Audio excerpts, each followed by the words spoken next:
Hello guys. So before the year ends, kwento ko lang sa inyo, no? Dito ako ngayon sa Alpha Land. This is our last day. And maya-maya, babalik na kami sa Manila. So ito na naman yung hamon ng buhay. Ano na naman tayo, hatawan time. Pero isa sa mga bagay na na-realize ko is, ngayon 2025, I've learned na hindi man perfect yung buhay, pero ito yung taon na puro ako adventure. Ang dami kong mga lugar na napuntahan sa Pilipinas at sa ibang bansa. Pangalawa, this is a year of healing for me. And number 3, may mga bagay na nagtapos at meron mga bagay rin na nagsimula. So this year, it's a process for me. Dahil ko natutunan how to let go of things and how to know what you really want. At kahit sabay lahat na nangyayari, kailangan mo siya upuan, kailangan mong harapin, kailangan mo yakapin yung sakit para makita mo yung ganda. Bakit ako sa inyo? Ayan. Napakaganda ng bundok, diba? Ito may flower pa nga eh. Pero isa sa mga nakita ko is itong mga crack na to. Despite of these cracks, meron pa rin nag-bloom na beauty. And that's what I realized about this year. Kahit andito yung sakit, kailangan mo pala siyang yakapin, kailangan mo pala siyang harapin, kailangan mo siyang upuan at hindi mo tatakasan.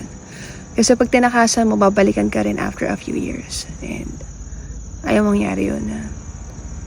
And as I approach this next year, 2026, I realized how blessed I am.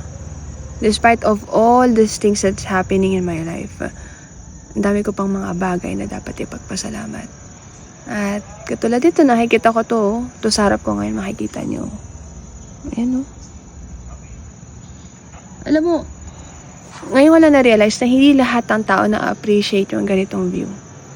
Hindi lahat ng tao nakikita nila yung beauty sa ordinary things. Hindi nila napapansin yung ibon, yung mga bulaklak, yung mga puno, yung ulap, alam mo yun, yung sky, hindi nila napapansin. Kasi sanay na sila. Like yung mga nakatira dito, sanay na sila dito sa ganitong view. Pero ako, kahit anong routine or gano'n ka monotonous sa buhay, ito yung mga bagay, simpleng bagay na nagpapasaya sa akin at nagpapataba ng puso ko. At sobrang nagpapasalamat ako sa Diyos dahil ngayong taon na nagkaroon ako ng panibagong lente. I gained a new perspective this 2025. Na hindi man perfect yung taon ko, hindi man, alam mo yun, katulad din sa iba. Pero I'm happy that I'm able to experience these things. What a privilege, diba? Na ma-experience ko yung mga ganitong mga bagay at this age.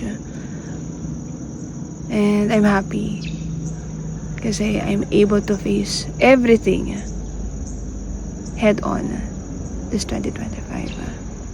And I pray this 2026, no, na yung mga lessons na natutunan ko nung taong to, ma-apply ko, maibaon ko, at hindi ko na ulit-ulitin. At magkaroon ako ng mga tamang desisyon. Pero yun nga eh, nakakatawang isipin. Pag may buhay ka pala na may regrets, it's a life well lived.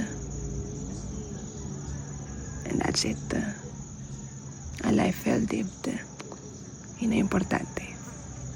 So yun lang guys. See you 2026. Thank you 2025. Bye.